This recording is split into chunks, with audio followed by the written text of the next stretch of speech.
Hi, I'm Kevin Klein, City Councilor for Charleswood, Tuxedo, Westwood, and for short, let's just call it CTW. As well, I'm the chair of the Winnipeg Police Board. It was so exciting last night. I was going to make a video, but by the time I got home, it was pretty late, and it probably wasn't the best time to make a video. So I wanted to do it today because yesterday was one of those days that really makes being a public servant or being an elected official have a reason. You know, like it makes you feel good. It was one of those days where we got to have a meeting with a number of volunteers in the Charleswood area through the community centers. And we were talking about ways that we could improve the services for people in Charleswood, how we could help the volunteers do more, how we could help the facilities get better, and, you know, what's the long-term plan for the area? What would be best for the people in that community? Just a wonderful conversation.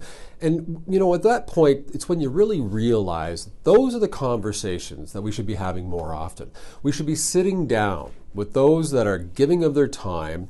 They're taking on the burden that the city used to take on by developing programs for people in the community, and they're doing it on their own time. They're donating their time. So we should be sitting with them, asking them how we can help them. How can we make their job a little bit easier? What can we do to make it better? What would they like to see, and how can we help them get there? Those are the conversations that are really important when we're looking at improving the city. That meeting came after we had a stop at the Cole Charleswood School.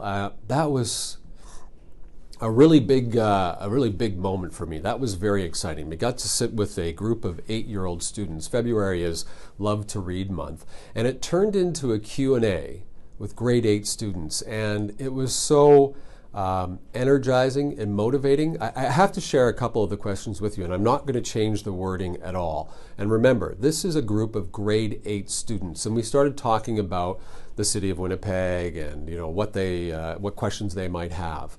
One person asked a question, one child put up their hand and asked the question, what are you doing to reduce the greenhouse gases or our environmental footprint?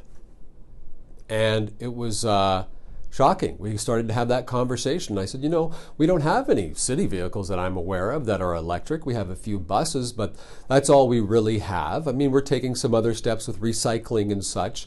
And I said, but, you know, the bigger steps where you get into the electric vehicles that we haven't gotten into yet. And his response was, why?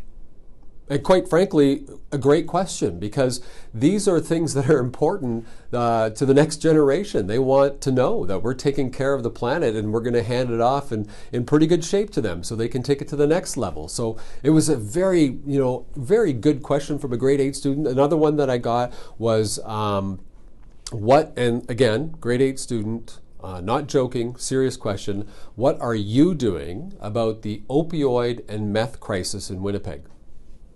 Direct question. At first, it was kind of sad. Like I thought, geez, in grade 8, how come you know about that?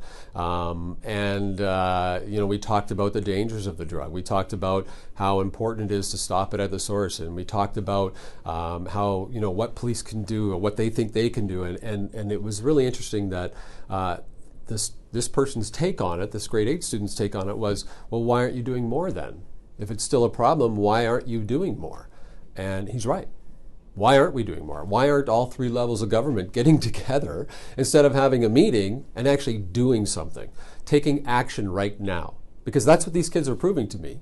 That's what people want. I mean, they pay elected officials to get a job done, not to talk about it. Another question that I thought was quite interesting, and I'll just give you 2 more and we'll get out of here. Was about BRT. How come we don't have a subway? And I thought at first they were joking about the subway store, but this guy was actually talking about having a subway, and he's seen it in other cities, and he's wondering why we don't have it. And we talked about BRT, and we talked about the benefits of that, and then of course the child that asked about the footprint got involved, saying, well, that's still a bus, it's still gas, how does it help the environment? So a really interesting conversation, and we chatted about why that would be important to them. And these are the people that are going to take over the city. These are the kids that are going to lead us into the next century. And they're having some very serious conversations. I'll leave you with this one because it's the one that hit me the most.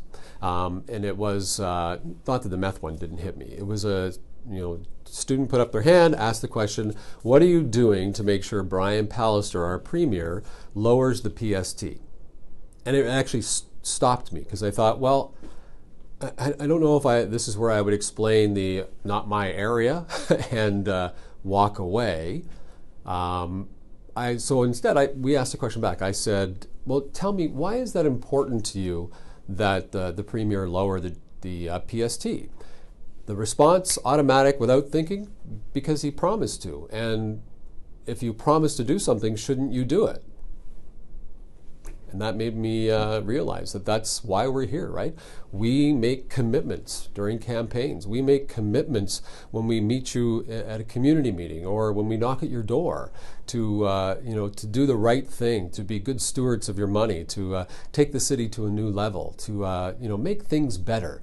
And I think we all made those commitments. And sitting with a group of grade 8 students, I learned really once again why it's so important to do what you say you're going to do, and especially when you hold an elected office. I am so grateful to the students of that class, of that grade 8 class of the Cole Charleswood School, to the teachers for letting that go on.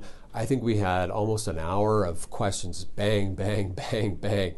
All of them great questions. I wish I could share them all with you, but at the end of the day, the lesson really is we need to do a better job of cleaning up our mess right now, whether it's financial, whether it's the environment, or moving forward on projects, because our kids deserve that. Your kids deserve that, or your grandkids deserve that. We were given the city in a certain state, doesn't mean we have to keep it that way. We can make it better, and we can pass it on so that they have a better chance. We want these kids to stay here. We want them to make Winnipeg home. We need to do what we can for them so that they want this to be home. So again, so much thanks to the students. If any of you are watching this, your questions were amazing, and you taught me quite a bit that day. Taught me quite a bit in an hour, and I can't thank you enough. Talk to you again. Take care.